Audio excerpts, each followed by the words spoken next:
The MK Mental Health Hour with 123 Internet Group. MKFM. Justin Bieber, Louis Fonsi, Daddy Yankee, Despacito on MKFM. Good evening, it's Lia with you for another Milton Keynes Mental Health Hour. This evening, we're talking all about Time to Talk Day with Jon from Arthur Ellis Mental Health Support. Hello, Jon. Hello, good Lovely evening. to see you as And always. you. So if you haven't heard about the Milton Keynes Mental Health Hour, we do this every single Sunday at 7 o'clock, discuss a variety of mental health topics. Before we get into our topic of this evening, Jon, if people haven't heard about the work you do at Arthur Ellis Mental Health Support, can you give us a bit of an insight, please? Yes, so Arthur Ellis Mental Health Support is a local emotional support service for children, adults, basically anyone over the age of 8. And our aim is to set up a free children's emotional support service for the children who might not meet thresholds for other services. So at the minute in Milton Keynes, there's around about 40 a week. Wow. 40 children a week who kind of fit that bracket. So we're looking to provide support to them. We do that in a variety of ways. So at the minute, the sessions are subsidised and we have some free spaces, but we want to make sure that that's free for everybody. So we use we work with companies who we train in mental health, and we do support packages for employees, and all of that contributes to being able to support these children. Fantastic. And there are various ways that people can support the work that you do at Arthur Ellis. If people want to find out more details on how they can do that, all the details on your website? Yeah, people can get in touch through there, whether they want to refer themselves, their child or young person, or if it's a company you want to get involved somehow, it's arthurellismhs.com. Brilliant. And you're always up to so many great things. Every week we come in and say that any updates, and there's always something. So what's happened over the last 7 days? Well, we've had so many more referrals. We're getting referrals every single day for different people. So some people don't necessarily know how they feel and just want some support just to figure that out. Some people have long-term conditions that they want to just check in with somebody regularly about. So there's been loads of new referrals, loads of new companies. So we've had an organisation reach out who have 1,000 children that need support. Gosh. So that's an interesting one. Yeah. It's quite a large scale project, and that's just in Milton Keynes. Wow. So they've got 1,000 children who need some help. So we're going to be working with them to see how we might be able to band together corporate organisations to support us and that charity with getting some help for these children. Fantastic. Well, I mean, you continue to do some amazing things in Milton Keynes, and you're being recognised for it. I mean, last week we mentioned about the fact that you're shortlisted for the Milton Keynes Business Achievement Awards, so well done for that. We're nominated for Business Impact in the Community and Best New Business. So Very exciting. We're looking forward to that evening. That's coming up in March. It is, yeah. And loads more exciting stuff happening with you guys, and you can find out all the details about what Arthur Ellis are up to over on their website. So this evening we're talking about Time to Talk Day. So this is coming up early February, isn't it? It is, yeah. So it's on February the 6th, and it's a national campaign run by Talk for Change. So it's a day where it's got a real emphasis on reaching out. It's okay to talk and trying to break down that stigma of anyone that's experiencing issues with their mental health. So we wanted to use this week to discuss how people might want to do that, because it's all right encouraging people to reach out, but maybe people don't really know how to do it or how to talk about what they're going through. So we've got the wonderful Dr. AJ Yates here, who has got a really interesting PhD and does mental health first aid training, as well as a variety of other first aid training as well. So really keen to give people some advice or talk around some suggestions that they could use and put in place this week. Brilliant. Well, I suppose we should say hello to the man himself, Dr. AJ from AJMH Limited. Thank you for joining us this evening, AJ. Can I call you AJ? Yeah, absolutely fine. Not Thank just you. Dr. AJ every time. So tell us a little bit about your mental health first aid training that you do. Okay, so the mental health first aid training is all the courses are written and accredited by Mental Health First Aid England. So I'm an accredited trainer and I deliver that through the company. I have a background in physical first aid training, what most people will be familiar with, so first aid at work courses, traditionally with St John Ambulance. Right. And you worked with St John's Ambulance for a really long time, didn't you? Yes, I was a volunteer. I joined when I was young, so over 40 years with Wow. them, going out, putting on the very sexy outfit, and touting the business at weekends, waiting for people to fall off of things mainly. Oh, gosh. And then, my PhD was all centred around women's lived experience of distress. And quite often it was everyday distress. I didn't necessarily have a diagnosis of a mental health problem, but they were struggling with their life. But I was particularly interested in people that had decided to step outside that normal sort of medical model. So they'd been to the doctor and for whatever reason decided to try other things like complementary therapies or self-care and those sorts of things. Okay, well, we're going to find out more about Dr. AJ and our Time for Talk Day, which is coming up in the next couple of days after Lewis Capaldi now. This is Someone You Loved on MKFM. Lewis Capaldi and Someone You Loved on the MK Mental Health Hour this evening. We were talking about Time to Talk Day, which is coming up on the 6th of February, and we're joined in the studio, as always, by Jon from Arthur Ellis Mental Health Support and Dr. AJ from AJMH Limited. And we've just been hearing about AJ's PhD and some of the great findings from that, hearing about the difference between distress and diagnosis, and there is a definite distinction between the two, isn't there? Yeah, well, I think especially with mental health, the World Health Organization kind of suggests that mental health is defined as your state of mind. So anything that impacts your state of mind, and how you deal with situations in day-to-day life. So obviously, if you're in a good state of mind and you can deal with situations really, really positively, then you've got great mental health.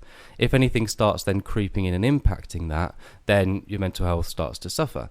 So ultimately, it's not necessarily just, in terms of Time to Talk Day, it's not reaching out to tell people you've got a diagnosis or anything like that. You might not have one, you might not need one, but there might be something going on that is impacting your mental health and how you function day to day, which is what I found really interesting about AJ's research during your PhD, because it was around distress.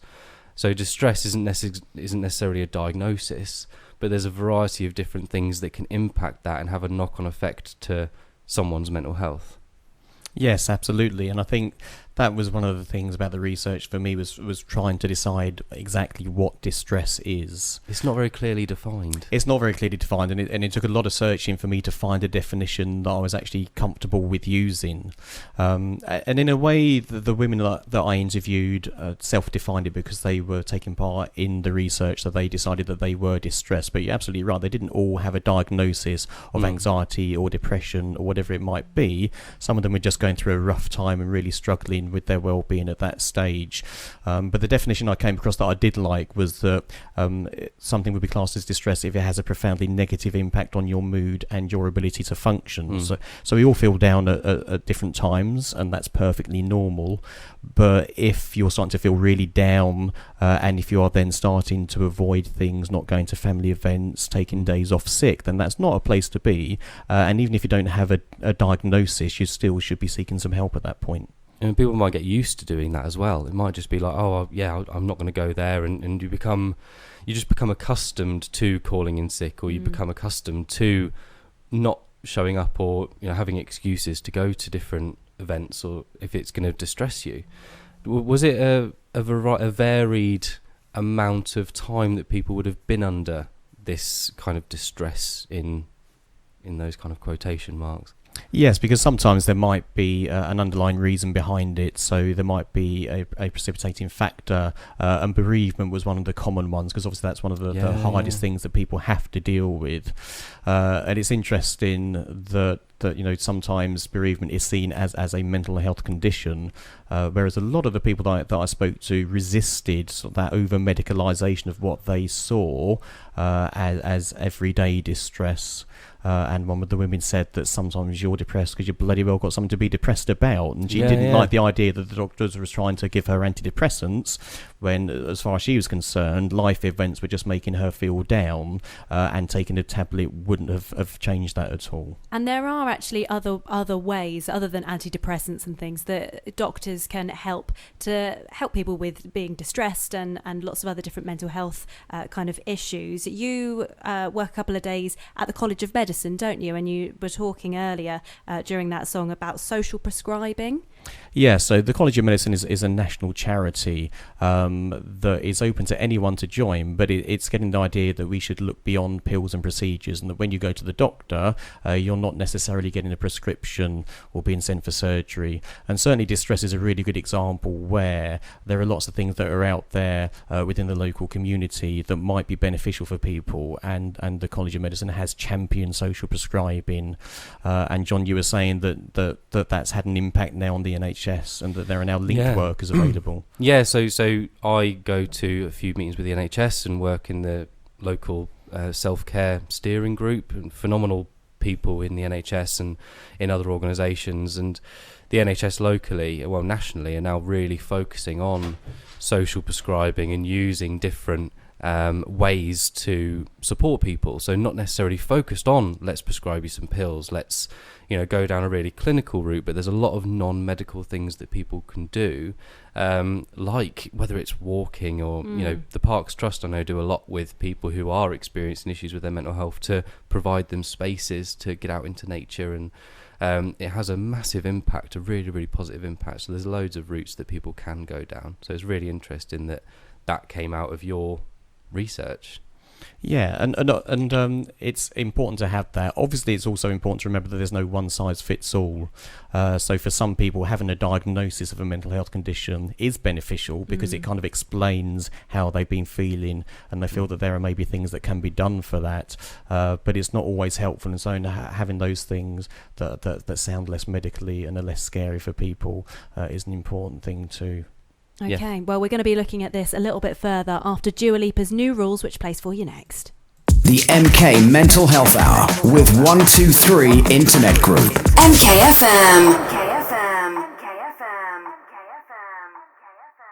Still love that from the weekend. It's Blinding Lights on MKFM. This is another MK Mental Health Hour with Lia. We're talking about Time to Talk Day, which is coming up on the 6th of February, a national campaign to encourage people to reach out. And that's exactly what we're going to identify now, about how and when you can approach somebody if you think they're seeming a little bit distressed. So, John, there are certain signs that you can look out for if somebody is a little bit distressed, aren't there? Yeah, there's loads, and often we can probably tell that someone's a little bit off or they're a bit quieter than usual. But essentially what you're looking for, whether it's somebody in your family, whether it's someone at work or just a friend, you're looking for changes in characteristics. So if they're acting like they don't normally act, and AJ, I think there's loads of different types, and it kind of falls into different categories of signs that you can kind of look out for and pick up on.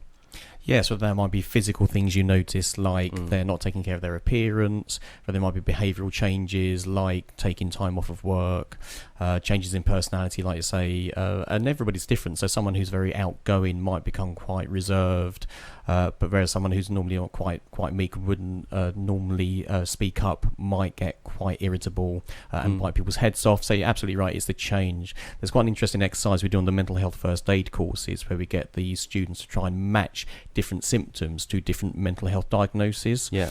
And it's a really difficult task for them to do. But at the end of it, we take away the diagnosis, because the point is a mental health first aider, or anyone really, shouldn't be able to be expected to diagnose mental health conditions. Yeah. But that's not the point. It's can they recognise distress? And I think we all have the ability to do that. It's really just recognising it and then having the confidence to actually act and help someone. And obviously there are going to be times where we're all a little bit stressed and, maybe workload's a bit too much, but it's about those kind of ongoing periods where somebody is having that change in behaviour, and you've got to kind of identify that. Yeah, so, and you're absolutely right, we all have bad days, we all have stressful days, and again, stress in itself is not necessarily a bad thing, and in some jobs people will thrive on that, but over a period of time that will start to take its toll, and then you'll start to notice these changes, and like you were saying earlier, John, it is very much the fact that this is something that is quite normal, but the person might not realise that they're having a problem because it's on a spectrum. And so when does anxiety become something that you need to seek help for? And again, it's when it starts to really having that impact on your mood and what you're able to do. Yeah, and quite often, if we're looking at approaching somebody in for anything that we might have identified, so any characteristics changes, or we just know that person's under distress, there are certain things that we need to consider before we do make that approach. Obviously, everyone's an individual. Some people might respond really well to being approached about it, but in some other cases, we might need to be quite sensitive. So really being quite factual and listing concerns. AJ, we spoke about making sure that it is factual. So there might be some things that you've picked up on, or these characteristics changes that it's absolutely fine to approach someone about. Yeah, and I think that's the key thing with starting that conversation. You're absolutely right. It's choosing the time, and that will vary from person to person, or your relationship with them, whether it's a work colleague, whether it's your boss, whether it's a family member. Yeah. So choosing that time to have that conversation. But you're right, just being very factual. This is what I have noticed, but then making sure that you have that care in nature and that you want to help them. And for a lot of people, just knowing that someone has noticed that they're going through a rough time and actually do want to help makes a massive difference. Yeah. And does it vary about where you might have that conversation as well, kind of the environment that you're doing that? Yeah, massively. We've had some scenarios where companies that we work with, their managers have been kind of just approaching people at their desks in an open plan office, and that might not be, again, it might work for some people, but in some respects, or in my personal case, I wouldn't really feel comfortable with that. So there's a variety of different things that you can do, whether that is going for a walk, or taking that person for a walk. That sounds like a dog. Really, but just going for a walk with them, not taking them for a walk, but suggesting a walk at lunch or something like that, and then just being prepared with what you want to address with them. But there are other things like going for a coffee, and we said, AJ, about it being might not be suitable for work, but also, again, if it's at lunchtime with a busy and public environment, that could be good, it could be bad. Yes, and you have to gauge it by the individual. And like say, that one-on-one conversation where you're not going to be disturbed, for a lot of people will put them at their ease, whereas a one-on-one conversation with their boss might put them on edge. And whilst a coffee shop is a public place, it can actually be quite an anonymous place, and people feel quite safe there. So it is very much judging what works for that person. And part of the Time to Talk campaign is about asking twice, because we were talking, AJ, about the fact that if you came up to me and said, how are you doing today, Lia? And I'd be like, yeah, I'm fine. But it's about asking twice to show that you are really interested to find out exactly how I'm feeling. Yes, and I think one of the issues is that these days we ask each other if we're all right all the time, but we don't say it like that. Yeah, it's another way of saying good morning. It's like, you're right, Lia? You're right. Yeah, and the socially acceptable response is... Yeah, I'm fine. Yeah, but if I then say to you, no, seriously, Lia, are you okay? Then I'm just showing some sort of intentionality that I am actually concerned about you, and I do want to know if you're okay. So it's quite important to kind of make sure you're asking twice and show that intention is there, and that you've recognised that maybe that person is a little bit distressed. Well, we're going to be talking about whether you personally feel distressed and how maybe you can reach out after we hear from James Arthur. This is Say You Won't Let Go on MKFM. James Arthur and Say You Won't Let Go on MKFM. So this MK Mental Health Hour, we've been discussing all about reaching out, and if you've kind of understood and recognised that somebody that maybe you work with or a friend is feeling a little bit distressed, how you can approach them. And Dr. AJ, we've been speaking about the various ways that you can kind of approach somebody, but what if you do speak to somebody and say, I can kind of notice there's a change in your behaviour, and they go, no, I'm absolutely fine, I'm fine, and they're not kind of ready to talk about it, and they're not ready to identify it. What do you do in that situation?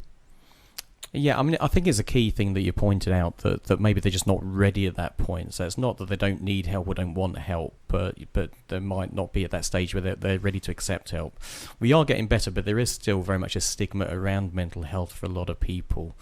But it's just making sure that if you've asked the question and you've asked it twice and people are absolutely adamant that they don't need help, that they know that the door is always open and they can come and see you at any point. And it would be, okay, well, that's fine, Lia. But obviously you know that I am concerned about you because I care about you. So if at any stage you do want to talk to someone, you know where I am. And so that helps break down some of those barriers moving forward. Because it might be at that stage that they haven't even identified in themselves. They might think that they're doing absolutely fine, and then it's only when somebody has identified actually they're a bit distressed that they need to go away and digest it themselves and acknowledge it before then coming back to you with that kind of open door. Yeah, like we discussed earlier, the fact that anxiety is on that great big spectrum, and they might actually be aware that it's having such an impact. It's so, and then you mention this to them, that you're absolutely right, they need to go away and reflect, and then then they might think, oh, actually, yeah, I do need some help. But when they do make that choice, they know they've got someone that they can reach out to, which is the important thing.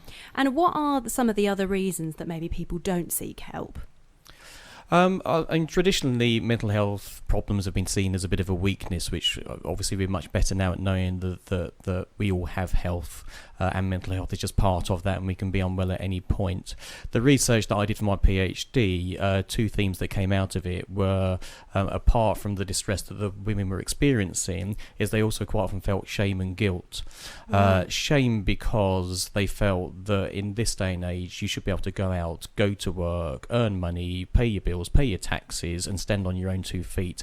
And if you couldn't do that for whatever reason, then there was something inherently wrong with you, and that was very shameful. You're failing in some sort of way. Yeah, whereas actually they were just unwell, as if they'd broken their leg, for example. But also guilt, particularly for the women that had children, because their mental health problems were having an impact on their loved ones. They felt extremely bad and guilty about that. But again, it's not as if that they brought this on themselves. It was just other circumstances. Or sometimes low mood for no apparent reason, which I think for some people is quite a difficult thing to deal with. So if someone was being persistent in I'm okay, it might be that shame and guilt, but it also could be that they're just not recognising it. Right. And in some respects, by someone reaching out and being proactive and explaining what your concerns are and noticing that these are changes in their behaviour, that might actually be quite a relief to that person that they've been fumbling through trying to manage, but actually someone has identified that they do need a hand.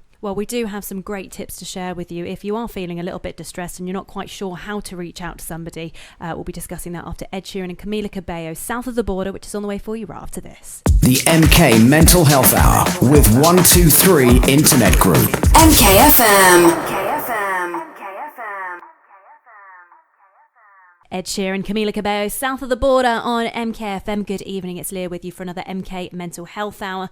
Tonight we are talking all about Time to Talk Day, a national campaign to encourage people to reach out, and we've just heard about how you can maybe reach out to somebody if you can notice that they're a little bit distressed. And now we're going to talk about the ways that if you're feeling a little bit distressed, there are certain ways that you can reach out, and there's certain things that you can say and a certain way to say it, aren't there, John? Yeah, there's a couple of steps that you can go through, and it's quite a big thing for people. Obviously, we've talked about the vulnerabilities that are involved in it, so there's some shame there, there's some guilt there, and you've got to remember that people are going to be feeling vulnerable anyway because they're under distress. Yeah. So this is all kind of adding on to it. So this could be actually seen as quite a big event coming up to having a conversation. So we've got to be really understanding of that. But trying to break it down into a simple process that someone can go through in order to reach out, and sort of the first step of that really is identifying who you can talk to. So whether it's somebody at work, whether it's someone in friends and family, and we kind of say that it bottles down to someone that you trust. It can be anybody, but if you trust them, and obviously if it's sensitive and you are feeling vulnerable, that's a good starting point to identify somebody. Because AJ, I think that especially at work, there are really good people that you can reach out to, but also on the other hand, there are probably unhelpful people that you can reach out to as well. Yes, and I think people will come to realise that, and they'll pick and choose who they talk to. Yeah. And I think, like I say, we're getting a lot better at supporting mental health and mental health in the workplace. And the businesses that are really making great strides are embedding well-being and mental health throughout the organisation. Yeah. So that individuals, if they don't have a good relationship with their line manager, maybe have a colleague that has a little bit of knowledge and a little bit of training they can go to. And in schools as well, like schools have embedded this thing called a whole school approach, and it's something that everyone has that blanket understanding of this is how we do it. So if in reality it might be slightly different because personally you might have different relationships, but if you go to anyone, if they're not free, then someone should be able to help you out in a similar way. So you identify that person that you can trust, and then how do you approach that person? How do you start it? What do you say? Yeah, so we've said about AJ not necessarily focusing on a diagnosis, because there's loads of different other routes that you can focus on, and sometimes a diagnosis or focusing on those buzzwords like anxiety or depression might actually be unhelpful.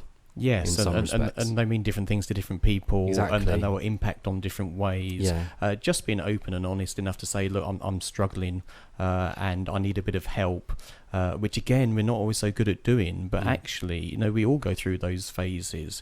And even if you don't have someone to talk to, there are helplines, aren't there, where you can just pick up the phone. And Samaritans, for example, would much rather talk to you when you're starting to struggle, rather than when you've gone for like years not talking to anyone. And they're at the point where you're actually about to maybe take your own life. They'd much rather talk to you sooner than that. Yeah, absolutely. And similar to the December, not the show in December that we did about depression, it was really looking at not specifically focusing on the symptoms, because depression or anxiety, they've got loads and loads of symptoms, so it means different things to different people. You might not experience all of those symptoms.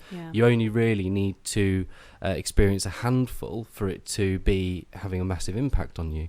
So if you can try and think about what impact these things are having on you, so if you are struggling to go to social engagements, if you are struggling to go to work, or you're struggling with certain things at work, try to keep the focus on those things that you do struggle with, so the person you're speaking to has some guidance on what they can actually maybe support with, rather than if you say, I'm just feeling really sad, it might not be something that they're equipped to be able to deal with. So we need to kind of appreciate what the person what we can expect from that person as well, if they're not kind of clinically trained or anything like that. Exactly. So important to kind of identify within yourself the things that you're struggling with, so that when you go and have that conversation, you can convey those kind of in a succinct way, and not all those kind of buzzwords that your friend at work might not know and not understand fully. Yeah, so you take it away from being about depression or anxiety, and you get some support in place for the things that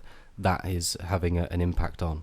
Brilliant. Well, we've, as always, some fantastic tips this evening. We're going to do a very quick roundup after Dua Lipa now. This is New Rules on MKFM. Dua Lipa, New Rules on MKFM. So tonight on the MK Mental Health Hour, we've been talking all about Time to Talk Day, which is coming up on the 6th of Feb, a national campaign to encourage people to reach out. And we've learnt some fantastic things this evening, John. Just run us through some of the things that we've talked about this evening. Yeah, absolutely. So if you are looking to reach out, remember, it's not necessarily if you're diagnosed with something or anything like that. You could just be under distress. If you're looking to approach someone quite proactively, then please consider the environment that you do that in. You can list your concerns, so that any changes in characteristics or behaviour that you've noticed. And if they're not ready to talk about it, then set it up so that you're leaving the door open for them to come back when they're ready. If you're looking to reach out yourself, then identify someone that you trust, whether that's at work, whether it's family or friends. Focus on what you struggle with. So focus on the things that you may have been dropping off for you, or that you've been finding difficult to manage, and understand the other person's capability. So if they've not got a clinical background, understand, don't have too high expectations of what they can support you with. And there is an expert guide about everything that we've been speaking about this evening, which is going to be over and available on your website. Just remind us of what that is, John. Yeah, there's the guide, and then people can refer themselves to us as well. We have appointments within a week. So it's Arthur Ellis, MHS.com. Brilliant. And thank you so much for joining us this evening, Dr. AJ. Thank you, if people want to find out more about AJMH Limited, how can people do that? Details of mental health training and mental health first aid courses are on the website ajmh.co.uk. Brilliant. Well, thank you both for this evening, and join us next Sunday, 7 o'clock, for another Milton Keynes Mental Health Hour. The MK Mental Health Hour with 123 Internet Group. MKFM.